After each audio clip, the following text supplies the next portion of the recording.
यानी हमारी जो वीसवी है, यानी वीसवी क्लोज नहीं हो रही है, यानी वीसवी जो क्लोज नहीं हो रही है, यानी वो क्लोज नहीं हो रही है, उसका पॉसिबल रीज़न दीजिए। यानी आप इंटरव्यू देने के लिए बैठे हुए हैं, तो यदि आपसे पूछ लिया जाए कि यानी आपकी जो वीसवी है क्लोज नहीं हो रही है, और यानी पॉसिबल रीज़न बताइए आप क्या क्या कर सकते हैं उसमें, तो मैं आपको बताने वाला हूँ उसके बारे में कि यानी वीसवी क्लोज नहीं हो रहा है तो आप क्या क्या चेक कर सकते हैं।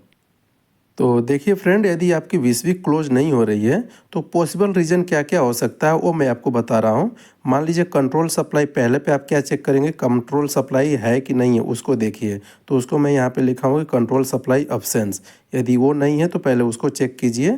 फिर उसके बाद जो आपका वैक्यूम सर्किट ब्रेकर के अंदर स्प्रिंग चार्जिंग जो लगा हुआ है, स्प्रिंग चार्ज है कि नहीं, यदि वो भी चार्ज नहीं है तो आपका ब्रेकर ऑन नहीं होगा, ठीक है, क्लोज नहीं होगा। उसके बाद देखिए ट्रिप सर्किट एक्टिव, यदि नहीं, तीसरा देखिए अपना जो ब्रेकर है उसके ऊपर कोई ट्रिप का सर्किट यानी जो ट्रिपिंग इंडिकेशन तो ऑन तो नहीं ना है, कोई ट्रिप वाली सर्किट जो एक्टिवेट तो नहीं ना हो गई है। यदि कोई एक्टिवेट है तो पहले उसे रीसेट कीजिए, उसके बाद ही ये ऑन होगा।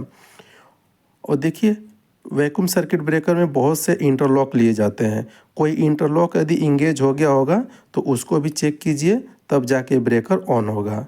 और नहीं तो फिर लास्ट में चेक कीजिए कि क्लोजिंग कॉइल का जो रेजिस्टेंस है वो पूरा हेल्थी है कि नहीं है। फ्रेंड, इतना मैं प्रैक्टिकली आपको बता रहा हूँ। यदि इसके अलावा आपको यदि कुछ जानकारी होगा तो आप भी हमें कमेंट करके बता सकते हैं। Thank you.